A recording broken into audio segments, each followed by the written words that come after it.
Ci vergogniamo di essere italiani. È lapidario il commento che arriva dai municipi dei comuni alluvionati, dopo il decreto del governo che sancisce sì l'emergenza maltempo per le alluvioni di febbraio e marzo scorsi, ma di euro di risarcimento non ne sborsa neanche uno. È scandaloso, chiosa il presidente del Veneto, che non ci sia un euro per il ristoro dei danni subiti, che sono stimati in almeno 550 milioni.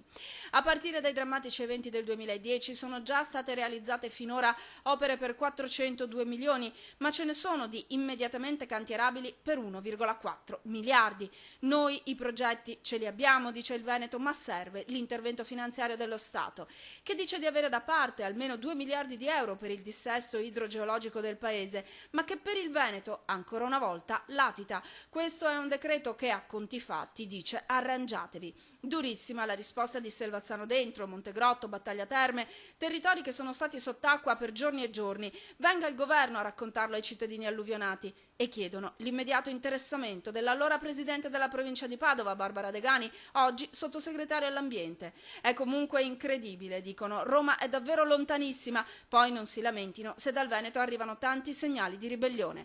Quella dei risarcimenti è una nota dolente anche per tutti coloro che ad ogni nuova precipitazione eccezionale si ritrovano allagati, ultimi in ordine di tempo, gli abitanti della Bassa Padovana. Stiamo documentando, nella speranza che qualcosa ci risarciscono, insomma, basta. Avete documentato tutto? Abbiamo fatto tutte le foto, però non so, filmati, tutto quanto, ma non so se potremmo avere, mi sa che qui dovremmo arrangiarci con queste. Proprio per le precipitazioni dello scorcio tra aprile e maggio, intanto, il presidente del Veneto ha dichiarato lo stato di crisi, un provvedimento che permette di finanziare l'esecuzione di interventi urgenti e le operazioni di soccorso e assistenza alla popolazione. Nel decreto un primo elenco di comuni danneggiati, ben 22 in provincia di Padova, 8 nel Veronese, 2 nel Vicentino, 1 nel Trevigiano.